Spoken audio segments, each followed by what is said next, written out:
Hey everyone, welcome back to Elevate Your AIQ.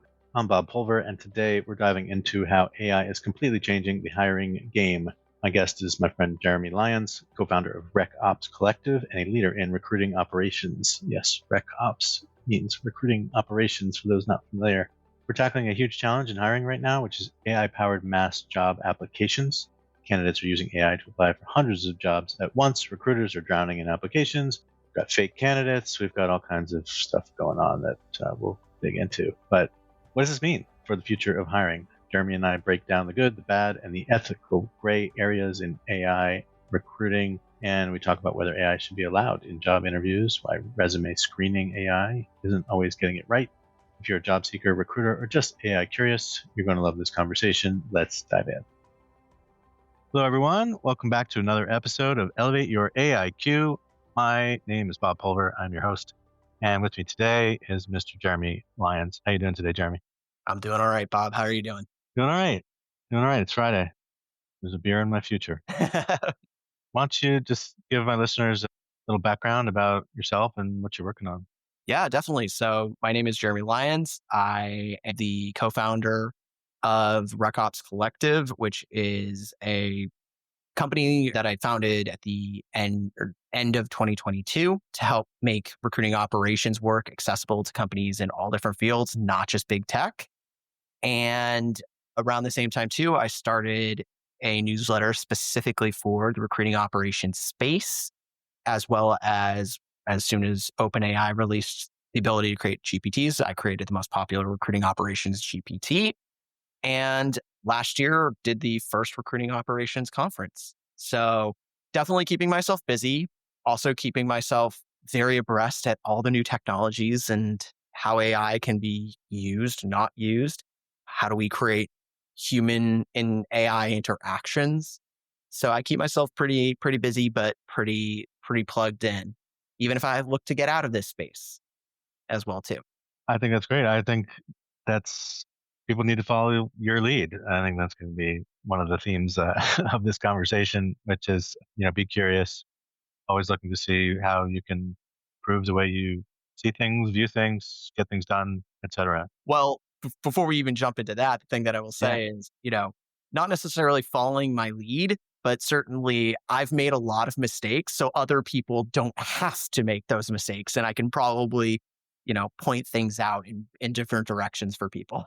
Yeah, no, that's fair. We got to learn from each other, right? So the event that you ran, remind me, was that a virtual event or in person? First in person, large scale recruiting operations specific conference, actually. Awesome. So how did it go? You know, people who attended had a fantastic time.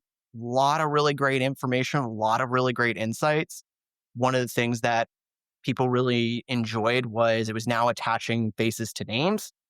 It's very easy in the LinkedIniverse or really anywhere else that's digital to feel like you have relationships with people, even if you've never met them in person, and being able to have those conversations in those spaces where you could see how, somebody's mannerisms work and how they're probably delivering what they've been writing. Very, very interesting to see. I think the other thing too that I always tell people is comically is like, I'm not a very tall human being. I'm all of 5'6", but if you were to see me on video, I look a lot taller. So I always tell people if they're going to try and find me in a crowd, don't look up, look down, because I'm probably running around in there. But it was also really funny to see some other people who are very tall um, versus my impression of seeing them.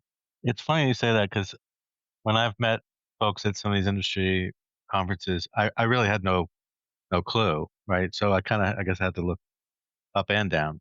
I will say, just in general, I agree with you. I mean, people they love a true human interaction in real life. I think it enhances relationships. You get to know someone obviously a lot better, whether it's during a happy hour or just conversing in between sessions and things like that. And so I think the power of community really sort of comes to life when you get to attend those in-person events where possible. Yeah, I mean, to kind of even build on that, I think the one of the greatest let's call it kind of things that is sad is that people oftentimes don't get to be privy to all of the conversations. And some of the most brilliant ideas, I'll call it like the greatest graveyard in the world, is actually the Notes app for pretty much everybody, because you're writing down these ideas that are never going to see the light of day or need to wait or need to marinate or need to be evolved. And while those ideas are great ideas, they sometimes just go buried. You forget about them. But really, those in between conversations are where you learn just so much more than sometimes people being on stage and talking. I often think about how AI can be, obviously, there's a lot of AI powered sort of note taker Yeah. solutions. I use them all the time. It just seems like even with that, if it's an interview, then it's definitely going to get, looked over, at least, the summaries and takeaways and key insights. But for a regular call, I mean, it just seems like there's a lot of potential, ideas and thoughts that could be collected and mined and aggregated, because otherwise, to your point, it just goes off into the ether. I mean, it happens every day, but it just seems like that would be a pretty strong use case for feed that into an incubator and see what spits out the other side. And my brain goes two ways with that. One is, I know Apple Intelligence, for one, has now added a feature where you can click a button and it'll automatically record the call. At the same time, I take another viewpoint, which is if everything was recorded and then fed back into the machine and stuff like that, are we eventually going to have a Nixon Watergate type recording thing where somebody says, "Hey, Bob said X, Y, and Z," and it was sort of meant to be a private conversation, and now you're sort of feeding AI more information about you. And if we're building agents, and the idea would be to have like sort of the agent that is you, that you train, that you don't necessarily have to keep going back and plugging, it just sort of comes along for the ride with you. Is that information that you will have enough time to go back through, pull out, and sort of say, like, hey, look, I was exploring an idea. It's not necessarily core memory for me, and it should not be core memory for you. That's totally fair. And I think you've got to, if you were to do it, you've got to put some significant, parameters around what you're listening to, attribution back to individuals. I mean, this came up all the time when we were doing social media analytics, even 15 years ago, listening to Twitter or whatever. You're using it in a positive way or a negative way. If you can mine it in general for patterns or trends or whatever, it's harder to do sort of anomaly detection, certainly when it comes to just, brain dumps and off the cuff, thoughts that make it their way into a tweet or something like that. It's not necessarily actionable in itself, but it could be, a breadcrumb of some sort. Definitely. Well, and I mean, I think we are getting really, really close to a point for this, but I do think that I see it coming up, and I don't understand necessarily how it's taken this long. But I do think that if a company is recording the interview, there is no reason for only the company to hold the transcript of said interview. When I think about the tools that are out there, especially around interviewing, I think of the MetaViews, the Bright Hires doing that. But one of the AI tools that I love to use for just about everything is Fireflies, because it goes back both ways. So you can get the transcript, I get the transcript, and now we are sort of this mutually accountable party. But I can also go back, if you were to say decline me, and see like, okay, I'm going to do a performance analysis of myself. Maybe I went on for a few longer minutes than I needed to for this answer. Or, you know what? This is where I can see in the interview for my own performance, because interviewing is performative, that I should have done better. Or they asked me this question and I misinterpreted what the ask of this question was. And if I were to get this question again, this is how I should have answered it, as opposed to leaving the interview and having anxiety about the things that you said because you can't remember what you said 29 minutes into a 30-minute conversation, that now, what has that narrative changed for you?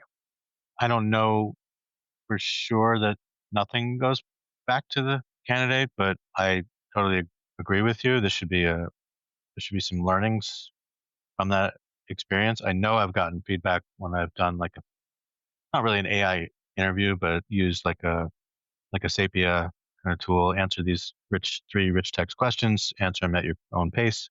This last time I did it, it was pre-generative AI, so it was certainly there was no risk of me, using AI to answer those questions. But point is, I got within minutes, I got a response with some constructive interpretation of how my answers were, in the inference from my answers, and then maybe a little bit of constructive feedback, and it was greatly appreciated and improved the candidate experience. Even if I didn't move further in the process, I got I got something out of it, right? And so I agree with you. Something should go back. So if they're not doing that, hopefully I wouldn't give them the exact same information. So you use Fireflies, I use Read.ai.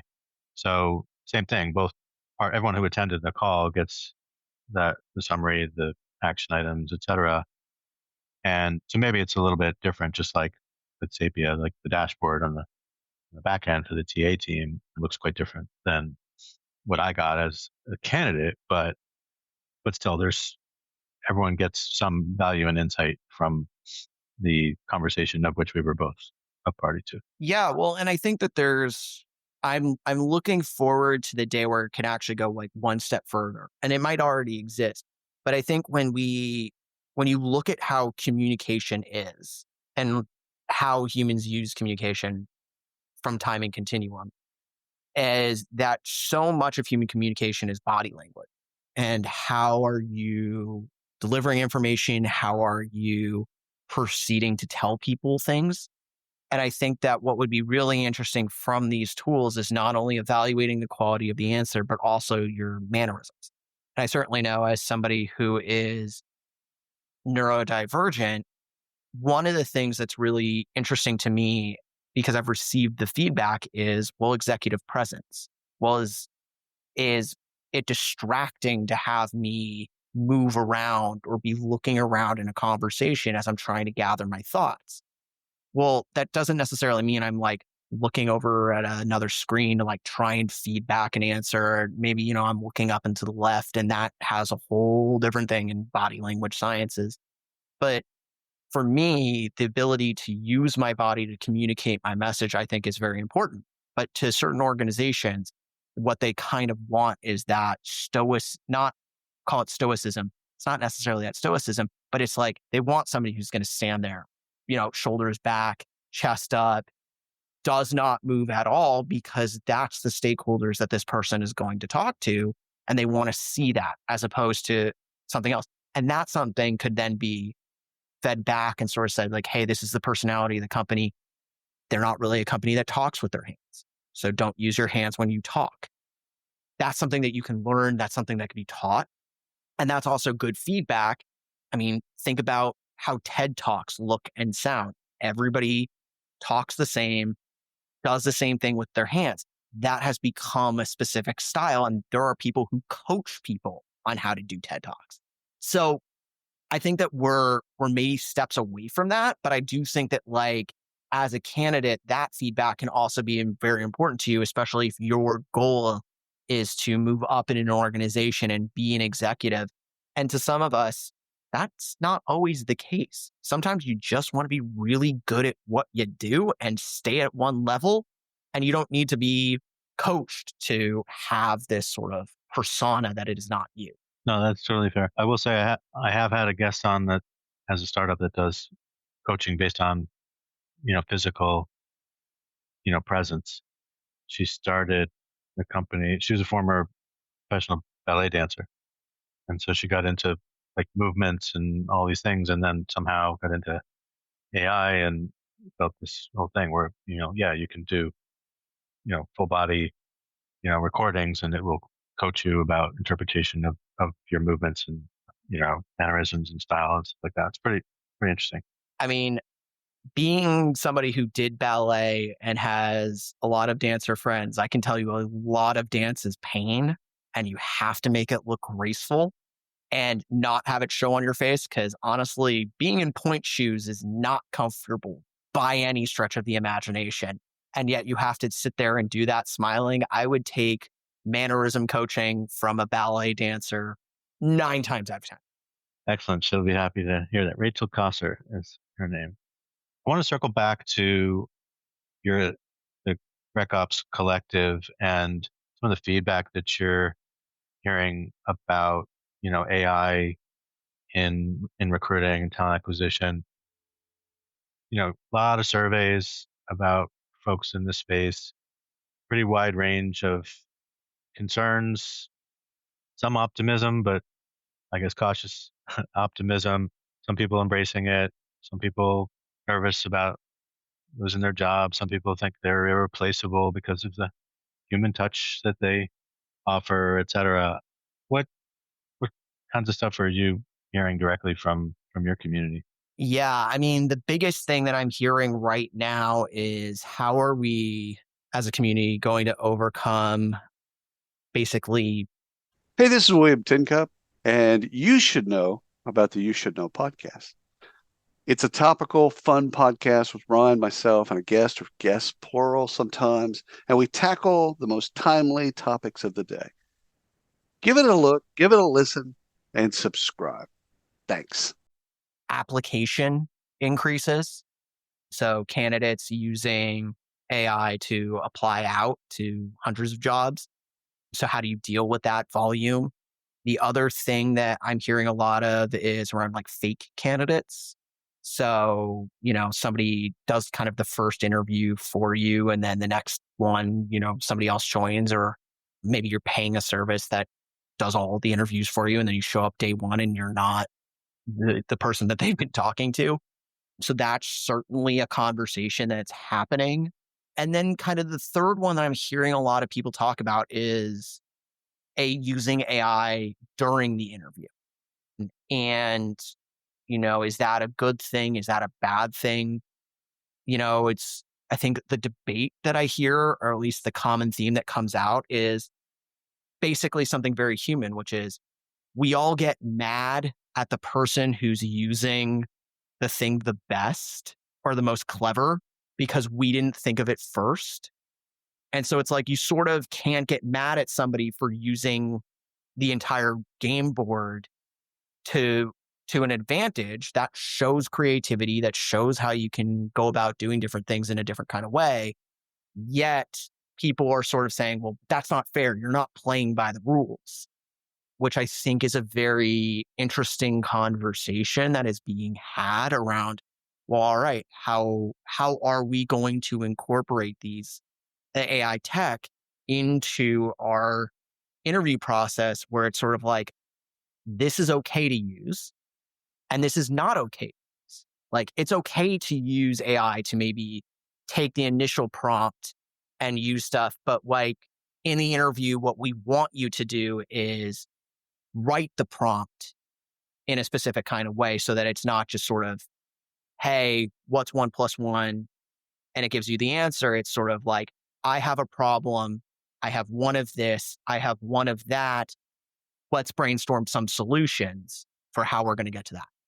So I have some relatively strong opinions about most of that.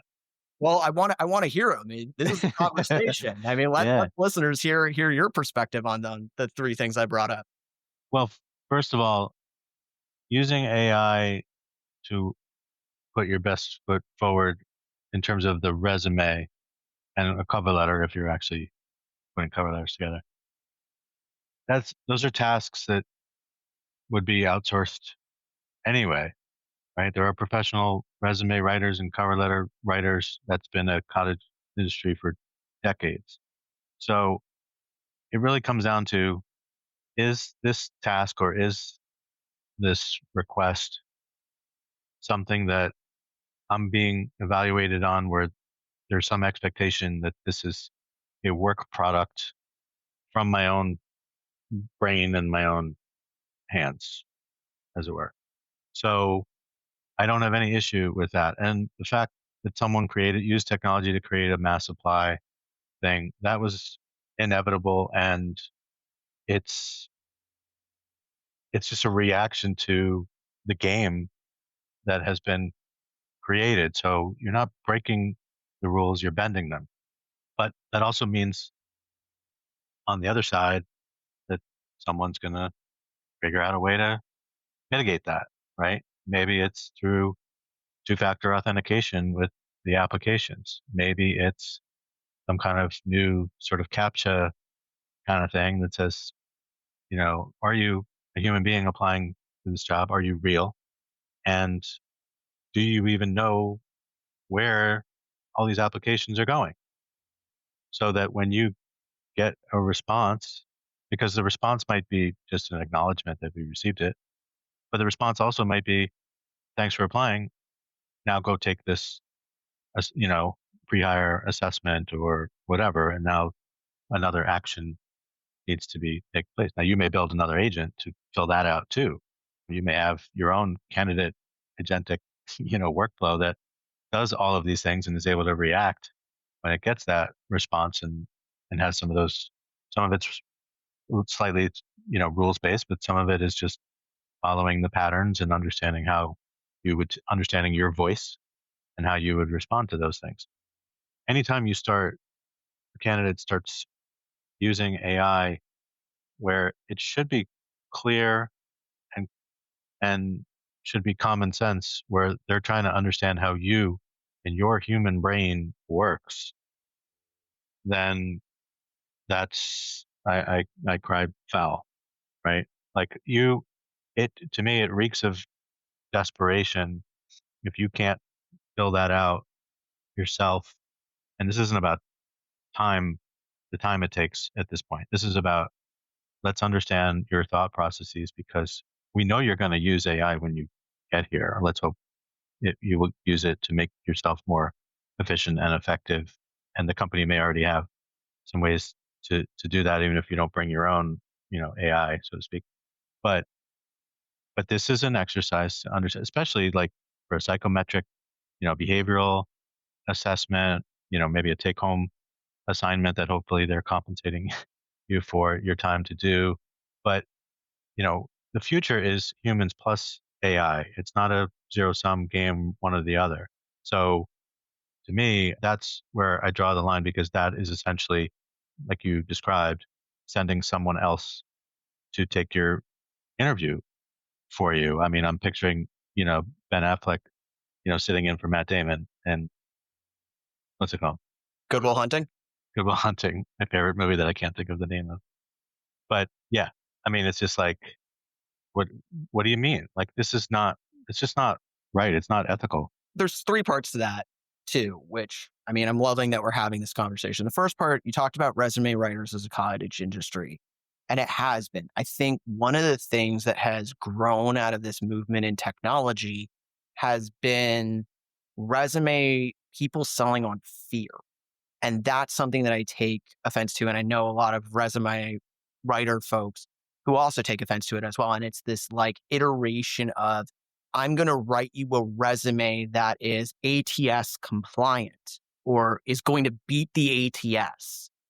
And that is something that, as somebody on the recruiting operations side, as somebody who builds these systems and somebody who, sets up these automations, kind of takes like, do you even know?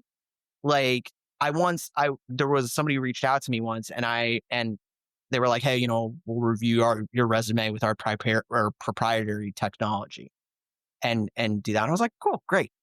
And it gave me back some good feedback. And I said, well, what ATS did you use to do this? And the person like refused to tell me. And I'm like, that's kind of odd that you're telling me that this is going to beat an ATS, but you can't tell me how you tested these against the ATSs. And I know a lot of ATS companies, and they're just sitting there going like, like what? Now, a lot of those companies are building in AI, generative AI pieces. Some of them are using keyword search. That's how they're choosing to build. Some are using semantic. Some are using combinations of both. That's just how the technology is right now, but I'm sure that it's going to evolve in things. Second thing is that, people are are treating this mass apply thing like it's somehow a new problem.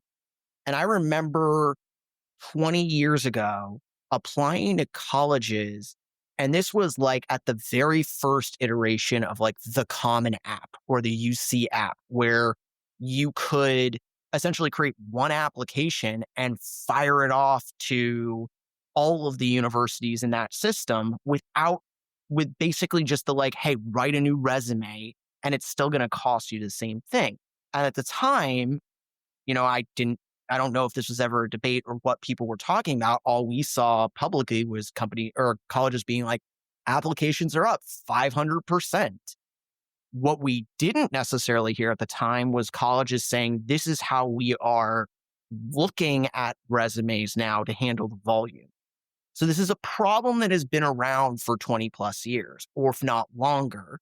And there hasn't been a lot of research that has come from that area to say, this is how we solved it.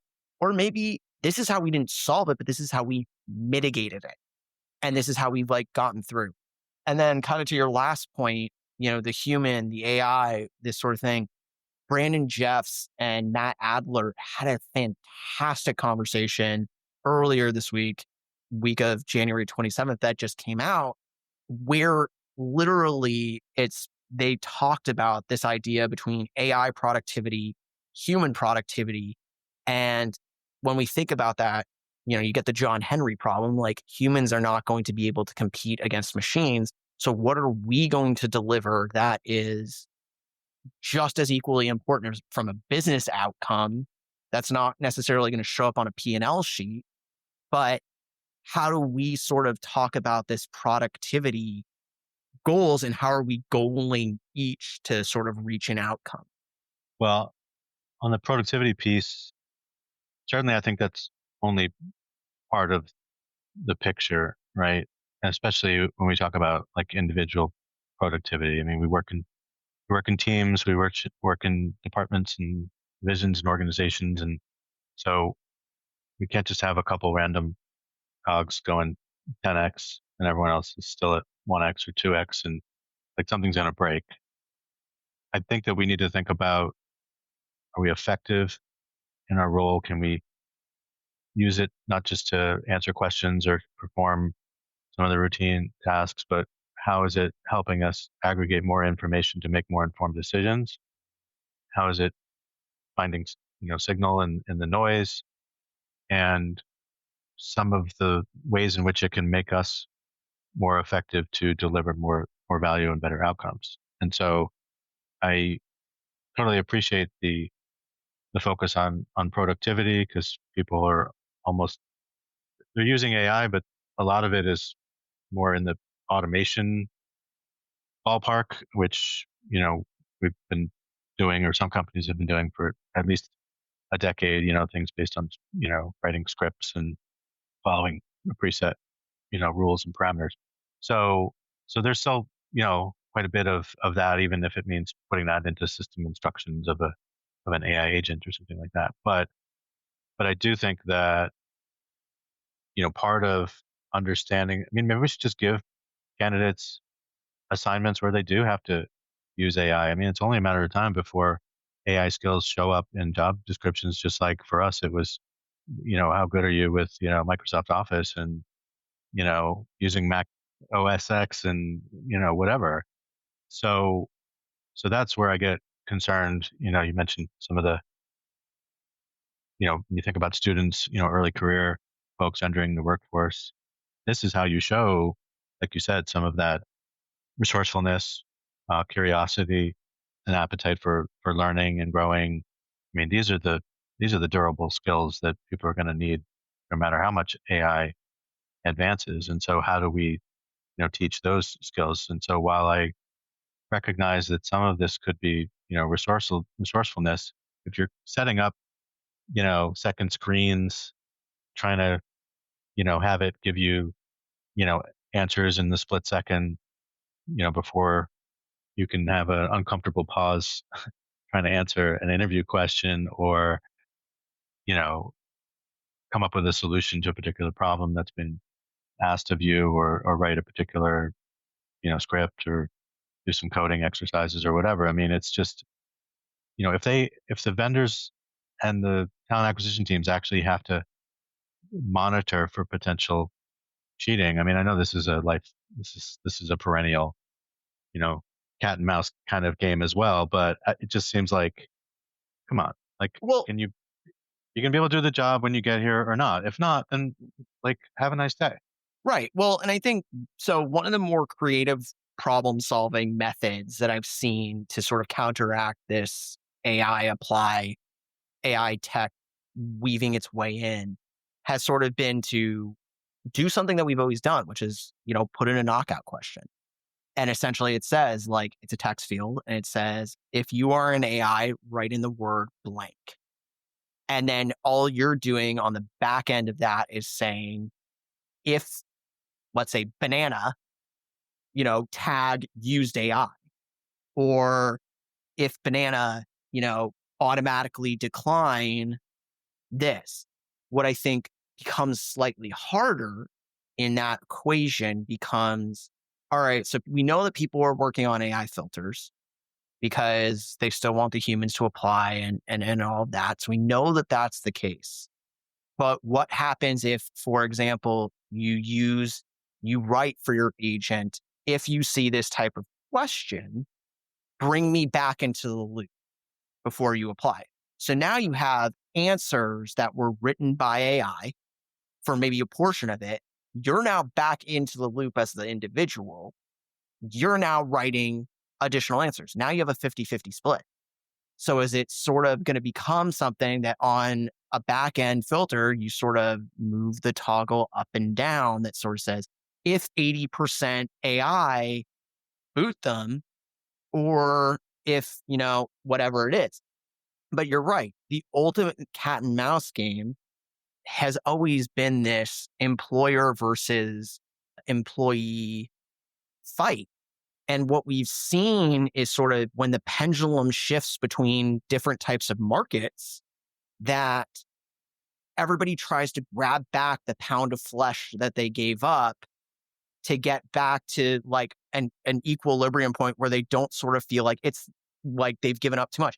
It is essentially the economics game of mutually assured destruction. If I have to give up building a nuclear weapon right now, it's not me talking about nuclear weapons in a violent sense, it's the economics explanation of how this game theory piece came out.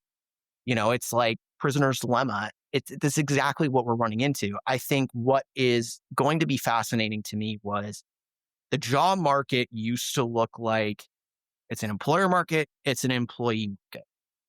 And now we're in this like shift back to the employer market. But in those swings, we didn't necessarily have generative AI at the ability, or AGI that will be coming soon, at the ability to replace what the people are doing. So now, will the pendulum swing back, or will the pendulum sort of stop in the middle? Because essentially a company goes, well, we don't have to give up these resources to bring people in. We can build smaller teams. Those smaller teams can, have a subject matter expert and agents underneath. And so to your point, AI skills come into things in the same way that like we all somehow needed to know how to use Microsoft Office. Though like that was a skill that still sometimes appears on job description. So it's going to be really interesting to see how these things go back and forth. And I can't remember who said it, but it's like there are going to be billion-dollar companies that have one person running them because of their ability to sort of understand all of the pieces. And so does that change what our definition of a Renaissance person is in the future? Because it used to be, okay, you can play an instrument, you can ride a horse, you can talk philosophy and all of those things, which in a lot of ways, I wonder, we're talking skills-based hiring now as being a big thing. Well, is skill-based hiring actually the continuation of you should get a liberal arts degree because you are going to learn all these sorts of things and we're going to teach you how to think. And the thinking and the creativity and that part comes from like, how can you take everything that you've learned from everywhere and synthesize that into the work that you do? And is That also something which, I mean, is a whole other conversation unto itself around all of those elements too. I think there's some AIs that are built now and will continue to be built where you do have that sort of second brain kind of thought where you can't possibly, but part of it's about recognition, part of it's about recall, right? Like you've been working a long time. There's a lot of different things. Some of us have certain triggers, and we can start connecting, dots from these different disciplines and these different, experiences and things like that. Others, you'd have to like literally stick it in their face and say, well, what about, do you remember when you did this? Do you remember when you did that or whatever? So that's been the debate between inductive reasoning and deductive reasoning people. There are some people where you show them everything and they're like, great. And there are some people where you're like, hey, cool, here are two threads. And they're going to go, I've seen this before. It looks like a duck. It sounds like a duck. I'm not going to convince myself that it's a chicken. It's a duck. Yeah, no, I mean, I think, those kinds of things will be more useful to certain people than others and in certain roles and contexts than others. But nonetheless, it's incredibly valuable just from the examples that I've seen, and I certainly could use one because I'm not as organized as you, and I sometimes just can't keep it all straight, or it's just overwhelming. The on the aspects of just going back to the mass supply thing, and I was just wondering if you had, it's more of a technical question, I guess. I'm going to ask it anyway. Just like you would track through recruiting operations, you would track like source of candidate or however you call that, right? Like whether they came in through LinkedIn, like not just it could be the method as well as like the site or whatever. But if you mass apply, isn't there some like unique indicator where some companies would just be like, just like some colleges did not participate in the like sort of universal application? Couldn't companies just be like, no, I can already tell there's an unique indicator that says this came from this tool. I know that tool is a mass supply tool. I'm not having any part of it.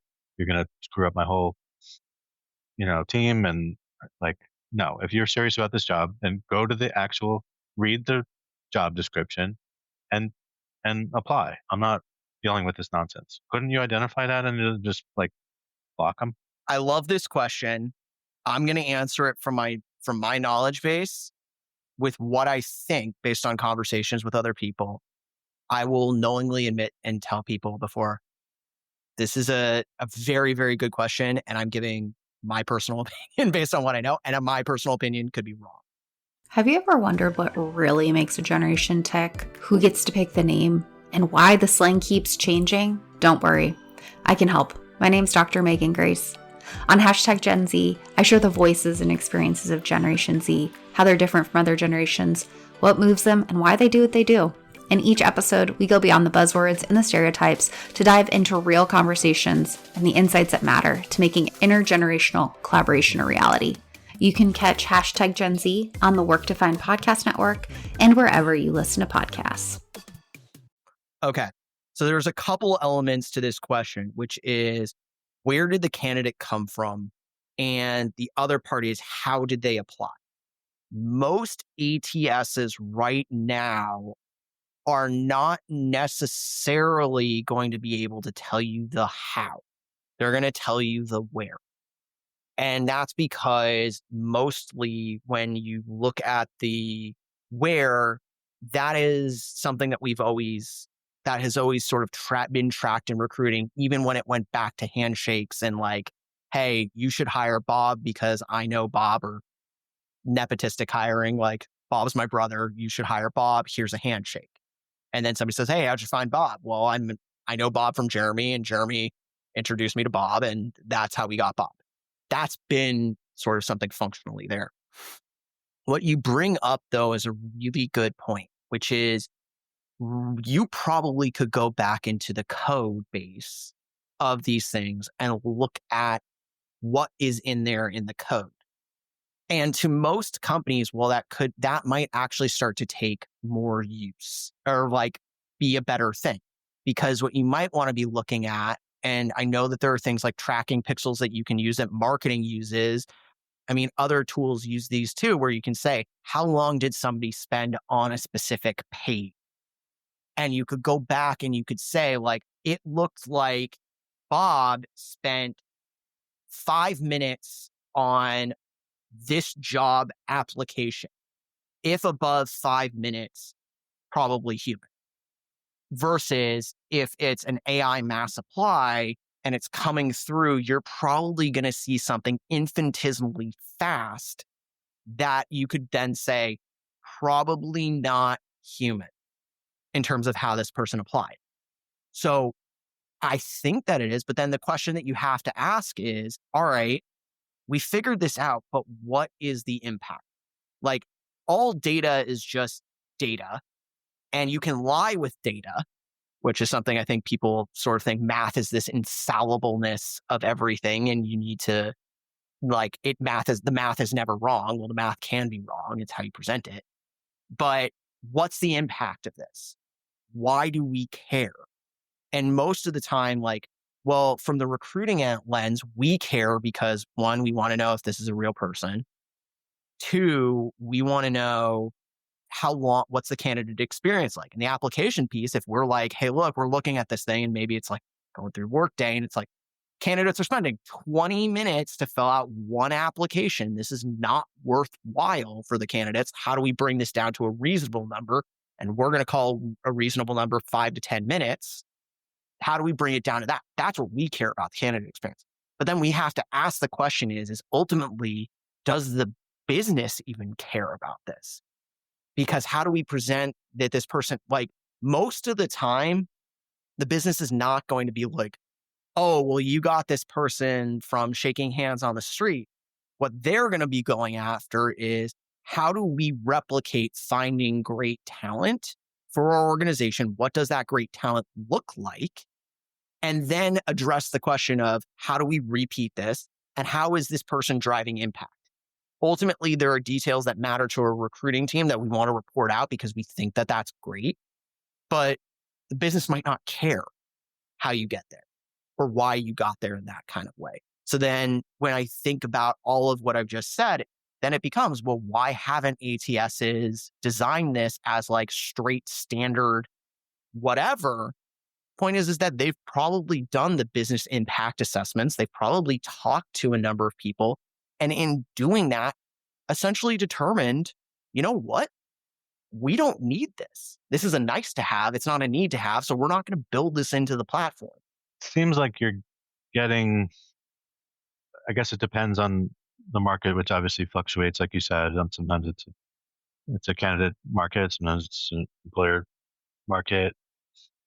But no one has, at least anecdotally, I haven't seen anybody say anything good about mass supply.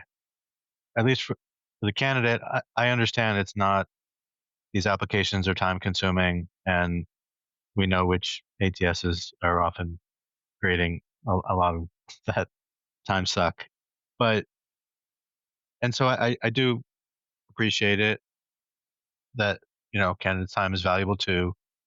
And they've been put in this position, right? Because they apply to jobs, they spend the time, they don't hear back, they're annoyed, they're pissed, and they don't know what else they can do. And that includes jobs that you look really well matched for. And you don't know. You don't get, like we were talking about, the feedback from, the recordings, right, from interviews and stuff like that. Like with the ATS, for whatever reason, and I'm happy to, I guess I'm curious to get your stance on that too, but for whatever reason, like, you apply and they can't seem to like get to the point where they can just tell you any reason whatsoever of why you were rejected. So you don't know. You don't know if something got screwed up in how it was received on the other side. You don't know if a human being looked at it. You don't know if there was something that, ruled you out before it, reached a human being. You really are just left in the dark. And so you're frustrated or whatever. And so, yeah, well, now I'm just going to play the odds, right? So I'll just fill out this one form and I'll fill it out and whatever. But it just seems it's certainly not solving the real problem, which is let's skip this whole step. Everyone that applies, why can't you also give them that response with, hey, we're doing a pre-screen. Like, you could automate the recruiter phone screen. Come on. You're never going to talk to that person again, probably. And this is not a part where, going back to what I said before about, I can't be replaced because of the human touch that I offer. I don't, honestly, I've had plenty of recruiter phone screens, even had a couple somewhat recently. And I guarantee if I had proceeded, which I did not, like, there's very little chance that I would ever talk to that person ever again. So it's not like we're building a relationship, right? And I would, if you didn't tell me, that could have been done by an AI, and like I would probably be able to tell, but a lot of people wouldn't. So you're touching on a couple of really key points here, and I'll kind of go through like three of them, and I'll circle back and I'll describe each one. First one is this is where recruiting breaks from sales. The second one is the question that inevitably every recruiter gets asked and comes back to our RecOps team and says, what's the data here? Or how do I pull the data so that I can address this question? And that is how many people am I going to have to talk to before somebody gets hired? And then the third part of that, which you just talked about, which is the AI interviewers out there. I know a couple of companies that are building that come to mind. Use Braintrust, Talent Llama, number of them are out there. I'll go back, kind of came this way. I'm going to go back the exact same way.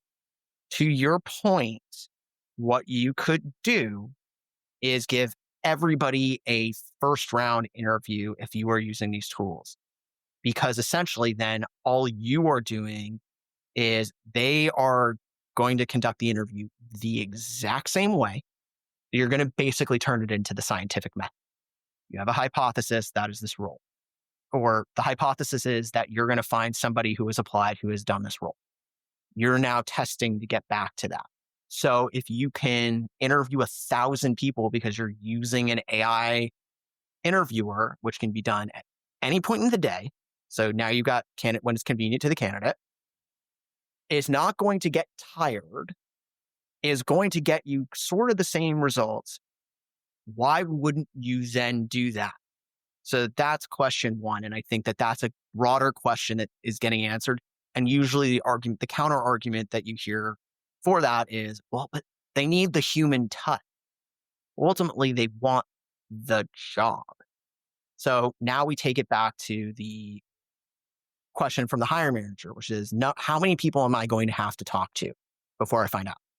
Well, the truth is, one, if you know exactly what you are looking for and you know exactly what they're going to need to do, and you are able to articulate that very, very clearly to the people or the thing that is searching for it, then you only need to have one conversation for that person to be hired. Or, well, not one conversation, but you know that you will only need to talk to one person. The problem in that is inherently a human problem, which is I'll know it when I'll see it, or I'll know it when I get the vibe from it. Okay. Bringing it back up, sales and recruiting oftentimes get talked about in similar manners because there's a lot of trailing things that sales does that then recruiting adopts.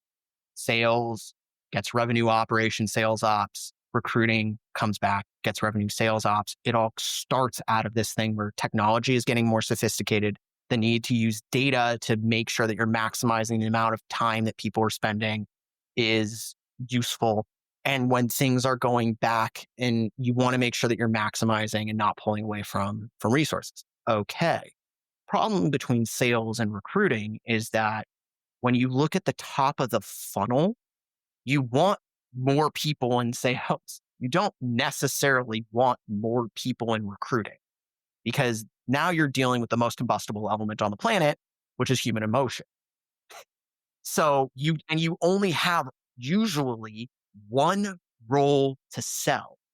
You don't have more product. It's not like your recruiters are selling product where it's like, oh, sorry, we ran out of this shipment. We're going to reach back out to you once we've made more and we can ship it to you and your order will be fulfilled. So that is where some of this breaks happen. And one person who talks amazingly about this is actually like Jim Miller, who talks about how like you don't want to, the purpose of writing a very detailed job description, which is essentially an advertisement and a piece of job marketing and employer brand. Obviously, I recommend pay attention to like Katrina Kibben, James Ellis when it comes to employer brand. Brilliant people talking about things very human too. So everybody can understand them are talking about. But Jim talks about how you start to change things when you start to change language and you write a really detailed job description. That will help you with your funnel. And then there are ways that you can also help yourself with your funnel, because you don't want to create waste and you certainly don't want to piss people off and you certainly want to give everybody feedback, but you can't. That's a time constraint. Do I think that future tools will be able to sort of say, hey, look, we moved X number of people ahead in this process. All these X number of people that we moved ahead were above this sort of level or had this many years of experience. And based off of your resume, we did not see that. That tells you how you can go back and you can edit your resume to be better. So that's the feedback. But what we've also seen is companies avoid giving feedback because of legal cases that have been brought against them for that. So it's all of these different pieces and components. And I know I just like laid out like 3 very sort of different interconnected things, but like that's part of the human component piece that like we also all have to figure out for ourselves, because if that's going to go into any sort of level of data that is then going to be used by AI to learn and to grow and adapt and help augment and make us better, you can't start with bad data going in because you're going to get bad data coming out. And that's essentially like what will happen. I think that all makes sense. I guess without getting into sort of legal hot water, which of course. But that's the best hot water to get into. Come on. Well, that's generally, I mean, I'm not an employment lawyer, but obviously the time I spent in the AI governance space and understanding some of the legalities, at least as it relates to using AI or any algorithm in the process, I've learned quite a bit. But it just seems like, for example, if there's adverse impact, you could have adverse impact all day long, but if nobody actually explicitly calls the EEOC here in the U.S. and files a complaint, then it perpetuates, right? Yeah. Jeremy, thank you so much. This has been fantastic. I did not expect this to go for so long, and we will talk again soon. Thank you again so much, Bob. This has been a lot of fun as a conversation and as far as things go, and very excited to see how this comes out. Absolutely. Great. Thanks everyone for listening. Really appreciate it. See you next time.